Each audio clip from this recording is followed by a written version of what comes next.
Namaskar. Welcome in Agarwal classes. I, Rachna Agarwal, welcome you all in Agarwal classes today. And the topic is Indian economy on the eve of independence. ये eco का topic मैं ले रही हूँ, continue चल रहा है. इसका पार्ट 1 मैं ऑलरेडी बना चुकी हूँ. आई होप आप लोगों ने वो देखा होगा. इसका पार्ट 2 है ये.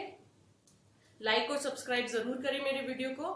आगे तक इस एंड तक वीडियो को देखिएगा. बहुत इंपॉर्टेंट इन्फॉर्मेशन जो है मैं इस वीडियो के अंदर आपके एग्जाम पॉइंट ऑफ व्यू से शेयर करने वाली हूँ. आई होप आप इसको जरूर देखेंगे. इंडस्ट्रियल सेक्टर के बारे में, एग्रीकल्चर सेक्टर के बारे में मैं आपसे बात कर चुकी हूँ कि ब्रिटिशर्स ने किस तरीके से एग्रीकल्चर सेक्टर को फिनिश किया इंडिया के अंदर, उसके डेवलपमेंट को स्टेगनेंट किया, रोका, हमारी ग्रोथ को पॉज किया. आज जो हम बात कर रहे हैं कि at the eve of on the eve of economy, Indian economy जो थी इंडिपेंडेंस के टाइम से पहले क्या सिचुएशन थी. एग्रीकल्चर की आप जान चुके हैं. इंडस्ट्रियल सेक्टर के लिए उन्होंने क्या किया? सच्ची बताएं, कुछ नहीं किया. ब्रिटिशर्स ने इंडिया के लिए, ग्रोथ के लिए, प्रोस्पेक्ट्स के लिए कुछ भी नहीं किया. जैसे आप लोगों ने देखा एग्रीकल्चर सेक्टर के लिए उन्होंने क्या किया? कुछ नहीं किया. वैसे ही इंडस्ट्रियल सेक्टर के अंदर, as in the case of agriculture, so also in the industrial and manufacturing, India could not develop a sound industrial base under the colonial rule. Britishers के रूल के अंदर इंडस्ट्रियल बेस बनने ही नहीं पाया. As the country, क्योंकि आपको मालूम है कि वर्ल्ड फेमस था हैंडीक्राफ्ट इंडिया को जो था वो कंप्लीटली डिक्लाइन हो गया था. It was completely declining. जो फेमस हैंडीक्राफ्ट था इंडिया का वो बहुत बुरी तरीके से डिक्लाइन हो रहा था. No modern industrial base was allowed to come up to take the pride of places, ताकि जो हमारा जो पुराना प्राइड था, जो हमारा गर्व था, सोने की चिड़िया भारत कहलाता था, जो हमारा फॉर्मर प्राइड था, उसको अब हम इंजॉय नहीं कर सकते थे. तो जो प्राइमरी मोटिव जो था, उनका उद्देश्य जो था कॉलोनियल गवर्नमेंट का, उस पॉलिसी के पीछे यही था कि इंडिया के जो इंडस्ट्रियल सेटअप है उसको फिनिश कर दो. डी इंडस्ट्रियलाइज उन्होंने कर दिया और उसका उनको डबल बेनिफिट मिला, टू फोल्ड उनको बेनिफिट मिला. उनको तो टू फोल्ड बेनिफिट मिल गया. किस तरीके से मिला? फर्स्ट इंटेंशन तो क्या थी उनकी कि रिड्यूस कर दो इंडिया का जो स्टेटस है. एक्सपोर्टर हुआ करता था इंडिया, पहले बहुत चीजों का एक्सपोर्टर हुआ करता था. अब उसको एक्सपोर्टर की जगह उसको सिर्फ एक्सपोर्ट क्या करना है? रॉ मटेरियल करना है. ब्रिटेन के अंदर जो इंडस्ट्रीज उन्होंने सेटअप कर रखी है, उनके लिए जो सस्ते रेट के ऊपर, कम रेट के ऊपर, चीप रेट के ऊपर रॉ मटेरियल चाहिए था, वो इंडिया से एक्सपोर्ट हो रहा था. दूसरी बात क्या थी? उन्होंने क्या किया? इंडिया को एक मार्केट बना लिया अपने फिनिश प्रोडक्ट का. आज मैं फॉर एग्जांपल, मैं घर में मेरा कोई काम कर रही हूँ, मैं कुछ सिलाई करके अगर कपड़े बेचने, मुझे कुर्तियां मेरे को बेचनी, और मेरे को पता है कि मार्केट में कंपटीशन है, मैं नहीं सर्वाइव कर पाऊंगी. परंतु ये मुझे पता चल जाए कि यहाँ से 20 किलोमीटर दूर एक मार्केट है, वहां पे मैं जो सामान ले जाऊंगी, जिस रेट पे बेचूंगी, वहां के जो 100 कस्टमर्स है वो कुर्तियां लेंगे ही लेंगे. तो यही ब्रिटेन ने किया. इंडिया को उन्होंने एक मार्केट बना लिया कि यहाँ तो उनका जो फिनिश प्रोडक्ट है हायर कॉस्ट के ऊपर, हायर प्राइस के ऊपर उनको बेचना ही है. उनको इंश्योरिटी थी, मैक्सिमम एडवांटेज उनको मिल रहा था. उनकी जो होम कंट्री थी ब्रिटेन के अंदर, सस्ती रेट पे रॉ मटेरियल जा रहा था, वहां पे मशीनों से काम हो रहा था, तो कॉस्ट ऑफ प्रोडक्शन कम आ रही थी, और हायर रेट के ऊपर इंडिया में बेचा जा रहा था. ये सबसे जो उन्होंने किया, मैसिव डी इंडस्ट्रियलाइजेशन किया. और उन्होंने क्या किया? इकोनॉमिक सिनेरियो के लिए अनफोल्ड करने के लिए उसको अनएम्प्लॉयमेंट हो गया. हमारे जो हैंडीक्राफ्ट बिजनेस थे, जो भी था हमारा फेमस, जो आज तक एक्सपोर्ट इंडिया किया करता था, उन सबको फिनिश कर दिया. तो जो हमारे कारीगर थे, जो हमारे कुम्हार थे, कढ़ाई करने वाले थे, काश्तकार थे, बढ़ई थे, वो सब अब बेरोजगार हो गए, क्योंकि उन सबका काम तो कौन ले रहा है? बड़ी बड़ी मशीनें कर रही हैं, वो भी ब्रिटेन में, इंडिया में नहीं स्टैब्लिश की गई. तो मैसिव अनएम्प्लॉयमेंट हो गया.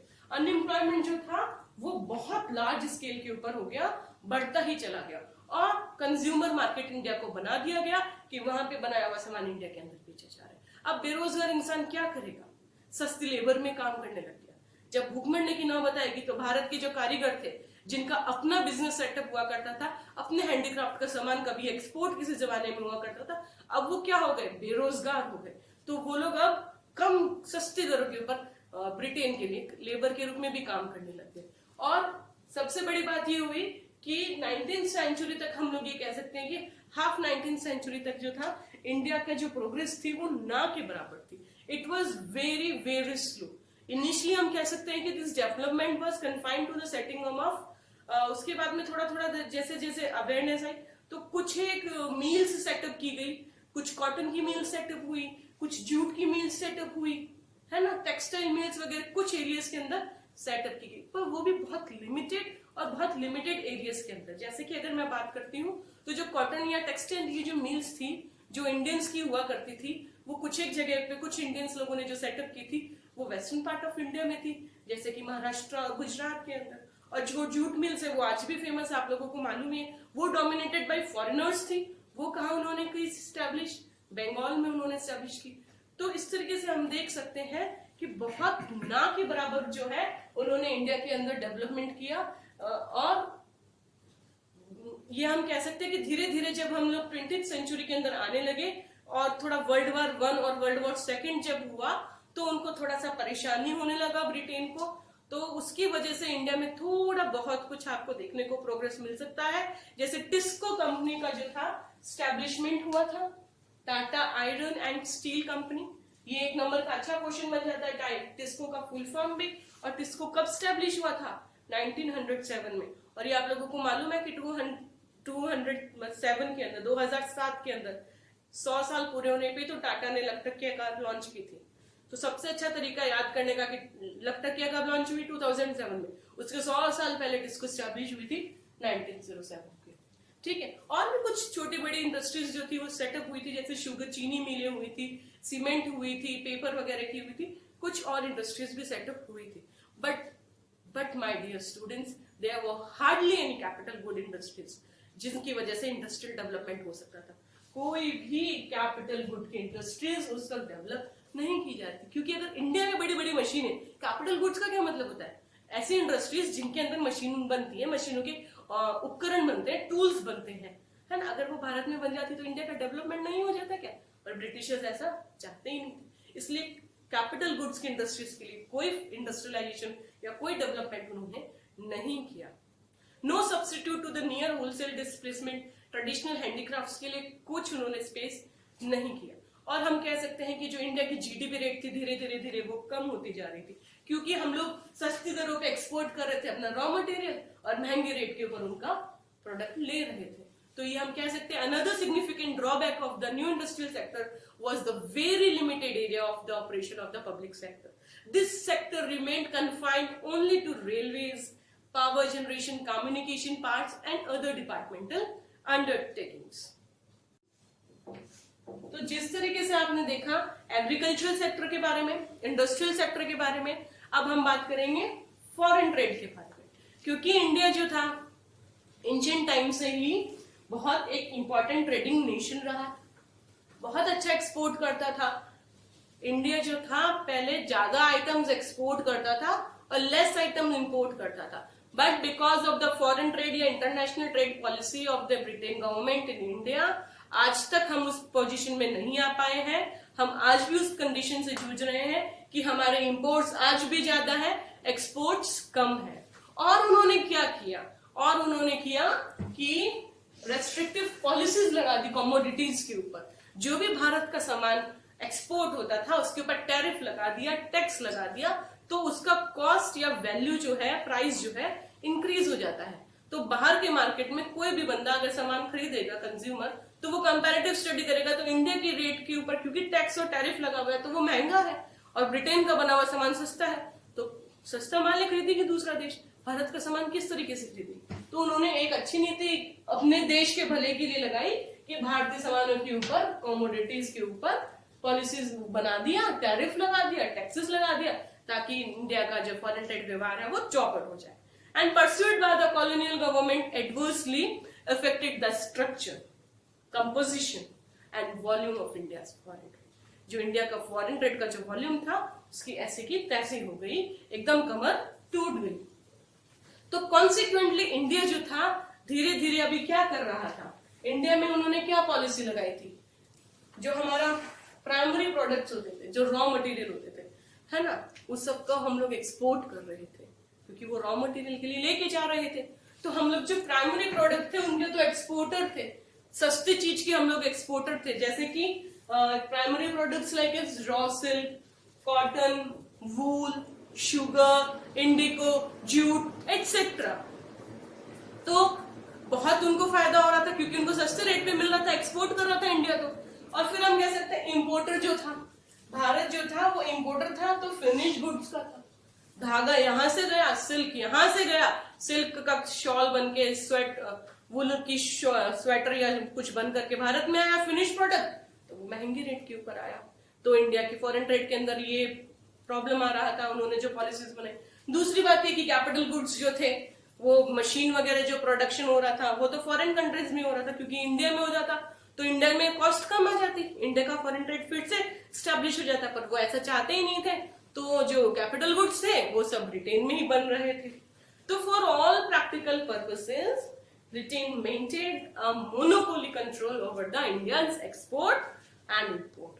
बहुत अच्छे से उन्होंने मोनोपोलीज के ऊपर स्टैब्लिश कर ली थी, और हम कह सकते हैं कि इंडिया का जो फॉरेन ट्रेड था वो ब्रिटेन तक रेस्ट्रिक्टेड हो गया था। आधे से ज्यादा कह सकते हैं फॉरेन ट्रेड ब्रिटिशर्स के पास चला गया था। हमारी रेवेन्यूज जो थी वो बहुत कम हो गई थी, और जो रेवेन्यूज जो होती थी वो सब ब्रिटिशर्स की होती थी। सिर्फ हमारा फॉरेन ट्रेड रेस्ट्रिक्टेड हो गया था किनके साथ में, कंट्रीज के साथ में, चाइना, सिलोन जिसको हम श्रीलंका कहते हैं, पर्सिया, ईरान जिसे हम कहते हैं। तो और उसके बाद में उन्होंने एक और काम किया, Swiss canal, opening of Swiss canal in 1869। उससे जो फॉरेन ट्रेड जो था वो बहुत इजी हो गया ब्रिटिशर्स के लिए। किस तरीके से, क्योंकि आपको भी मालूम होगा कि स्विस कैनाल तो एक आर्टिफिशियल वाटरवे है जो नॉर्थ से साउथ के बीच में रन करता है। तो जो नॉर्थ और साउथ की कंट्रीज है उनको वो कनेक्शन का काम करेगा। जो पहले एक लॉन्ग रूट होता था, मैप में आप देखिएगा स्विस कैनाल के बारे में, पहले जो एक्सपोर्ट के लिए लॉन्ग रूट होता था, अब वो रूट शॉर्ट हो गया है, छोटा हो गया है। It connects Port Said on the Mediterranean Sea with the Gulf of Suez and arm of the Red Sea, है ना। आपकी बुक में भी आपको एक लाइन मिल जाएगी, आप याद भी कीजिएगा। ये इंपॉर्टेंट लाइन इसकी बनती है कि जो कैनाल था वो डायरेक्ट ट्रेड रूट प्रोवाइड करता था for the ships operating between European और American ports and ports located in South Asia और ईस्ट अफ्रीका। ये इन दोनों के बीच में वो एक कनेक्शन स्टैब्लिश कर रहा था। मैं फिर से रिपीट करती हूँ, आपके पास अगर बुक नहीं है या नोट्स के लिए आप लिखना चाहें तो the canal provides a direct trade route for ships operating between European और American ports and ports located in South Asia, East Africa and Oceania by doing away with the need to sail around Africa। उनको short root मिल गया था। Strategically, economically अगर हम कहें तो ये बहुत इंपॉर्टेंट वाटरवेज है वर्ल्ड के अंदर। और 1869 के अंदर जब हम गुलाम थे, हमारे ऊपर कॉलोनियल इफेक्ट था, गवर्नमेंट ब्रिटेन की थी, तो उस वक्त ये हो गया। तो ब्रिटिशर्स ने उसका बहुत अच्छा फायदा उठाया, क्योंकि द कॉस्ट ऑफ ट्रांसपोर्टेशन उनके लिए कम हो गया था, रिड्यूस हो गया था, and made access to the Indian market easier. India तक पहुंचना बहुत बहुत इजी हो गया था in comparison to previous condition.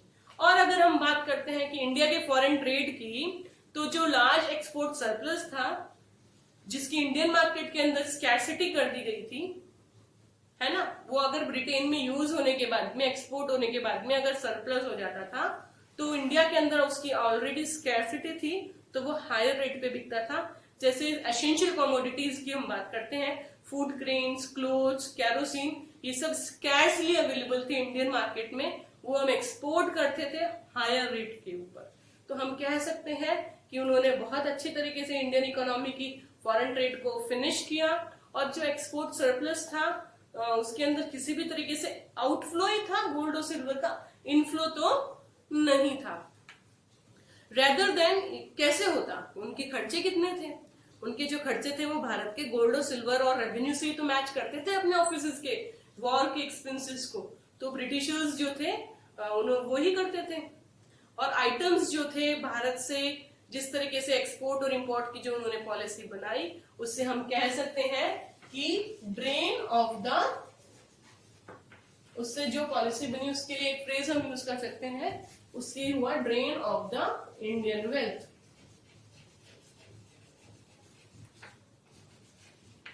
भारतीय पैसा जो था वो बह के जा रहा था ब्रिटिश कंट्री के अंदर, ब्रिटेन के पास। तो इस तरीके से हम कह सकते हैं कि इंडियन इकोनॉमी की ईव के इंडिपेंडेंस के टाइम पे जो कंडीशन थी बिल्कुल अच्छी नहीं थी। एग्रीकल्चर के बारे में हमने देखा, इंडस्ट्रियल के बारे में हमने देखा और फॉरेन ट्रेड के बारे में। आप लोगों को ये पसंद आया हो तो like share subscribe and comment जरूर जरूर करें। धन्यवाद।